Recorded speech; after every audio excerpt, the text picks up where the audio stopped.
In a new story making headlines on social media, which was monitored by the New Africa channel, Rwanda has withdrawn its membership from ECCAS, the Economic Community of Central African States. Now, this story was reported by allafrica.com and many other news outlets, which all highlighted that Rwanda has just thrown a diplomatic bombshell into Central Africa's political arena after announcing its withdrawal because, according to Kigali, the regional bloc has repeatedly violated its rights as a member and has veered far off course from its original mission.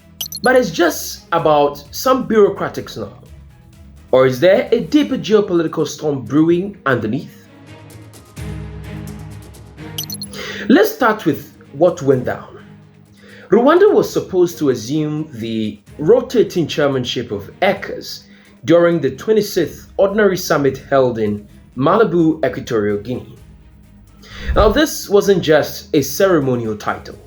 It's a position clearly outlined in the Bloc's founding treaty under Article 6. But at the last minute, Rwanda's turn was skipped over, not ignored by accident. Kigali says, but on purpose. The Rwandan Ministry of Foreign Affairs didn't hold back, accusing ECCAS of trying to impose DR Congo's diktat. In essence, Rwanda is alleging that some member states, with the Democratic Republic of Congo leading the charge, are using ECCAS as their personal political playground.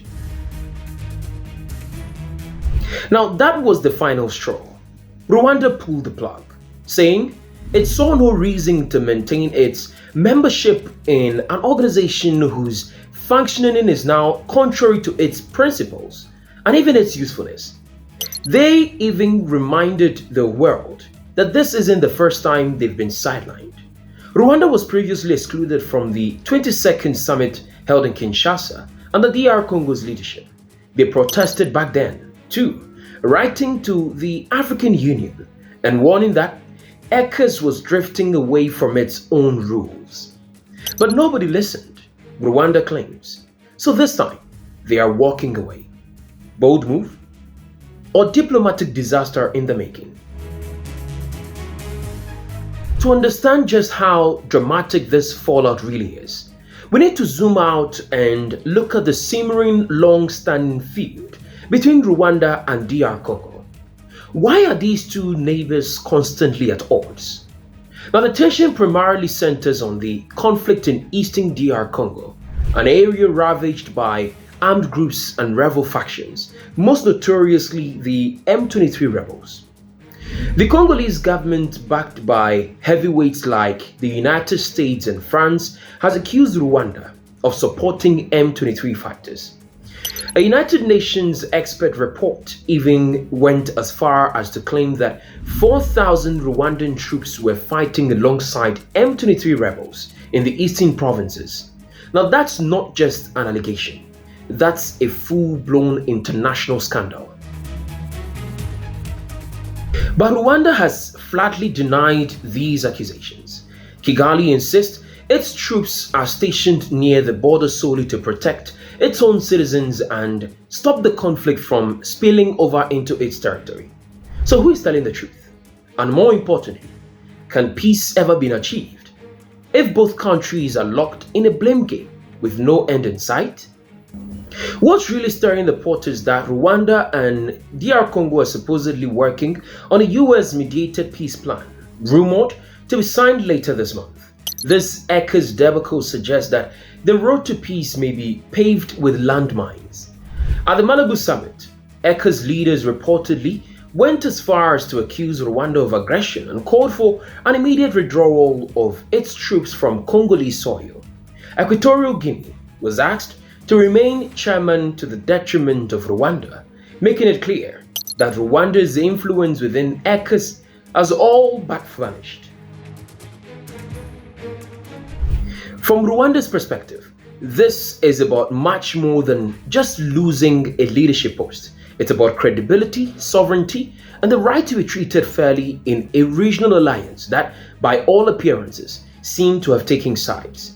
Kigali feels betrayed, not just by DRC, but by the entire Bloc's silence and refusal to enforce its own rules. So it's not hard to see why Rwanda would say, enough is enough. If your supposed allies keep excluding you from key meetings and block your rightful chairmanship, are they really allies at all? Unfortunately, our attempts to reach out to Rwandan officials or ECCAS representatives for further comment yielded no response. A silence that only adds to the mystery and tension around this diplomatic rupture. So what now? Let's play devil's advocate from three major angles. From Rwanda's side, the withdrawal is a message. We won't be bullied. Kigali likely sees this move as a power play to assert its autonomy and show that it won't sit quietly while being vilified. But could this isolation cost Rwanda valuable regional partnerships, trade opportunities, or even security cooperation in the long run? From DR Congo's perspective, this could be seen as a win, or at least a vindication. The DRC government has long insisted that Rwanda is destabilizing the region, with ECCAS publicly backing that narrative and Rwanda storming out. DRC might feel its diplomatic strategy is working. But here's the kicker.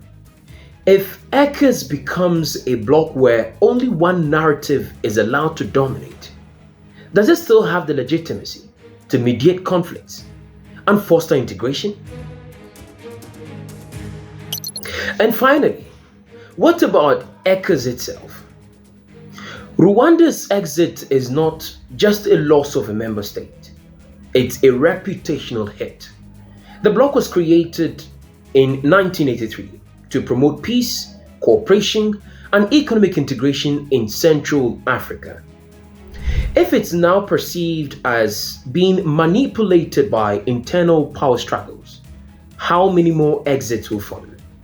How do you build regional unity when one of your most prominent members storm out in protest?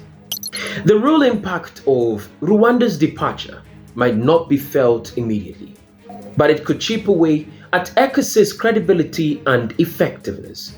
With mounting security challenges, refugee crisis, and economic instability across Central Africa, losing Rwanda, a country that has often punched above its weight diplomatically and economically, is no small matter. In the end, this isn't just a bureaucratic fallout. It's a dramatic signal that Central Africa's delicate balance of power is tipping. And while today it's Rwanda walking away from ECCAS, tomorrow it could be a different country, a different crisis, and a different schism.